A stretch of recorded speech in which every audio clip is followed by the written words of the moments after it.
we got to talk about this major announcement of an SEC task force for cryptocurrencies and what it means for you, especially if you are interested in cryptocurrencies, but frankly, even if you are not.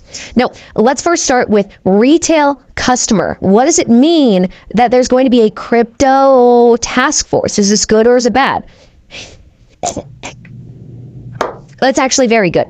In my opinion, what this means is that a security, or in this case, a cryptocurrency, which if it's regulated by the SEC will be considered a security, will require registration.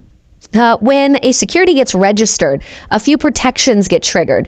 First, you have to have a disclosure of all of the beneficial insiders at the company. So, in charge of this token or coin, if you will. So in other words, the organizers are going to have to disclose themselves. They'll probably not only have to disclose who they are, where they are, any kind of legal disclosures they have to protect themselves from lawsuits. So if they've been sued for fraud before because they rug pulled someone, they're going to have to make that disclosure, right? So you're going to see a historical disclosure list of the people who are actually founding these tokens or coins, or who are the insiders, basically.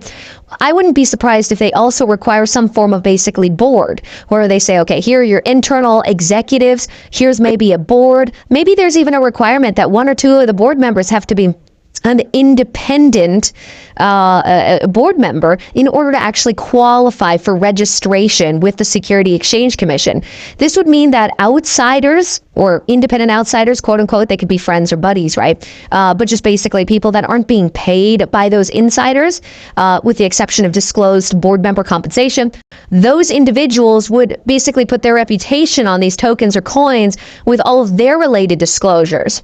And so now all of a sudden what you have is basically a whole list of everybody who's involved on the inside. So when there's, let's say, a Trump token that launches, okay, what position does David Sachs have? All holdings over 5%, for example, would also likely have to be disclosed. So, did David Sachs get a little 10%, insider boost for his Trump token holdings? Did Donald Trump have 50%? We can try to backwards this by looking at some of the largest established wallets.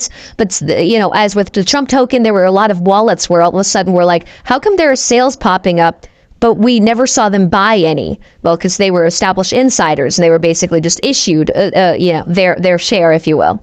All of that would have to be disclosed, and we have to know exactly what their wallet addresses are, but also likely their identity. So more than just wallet address, you'd have to have wallet address and identity, which really gives you an opportunity then to kind of follow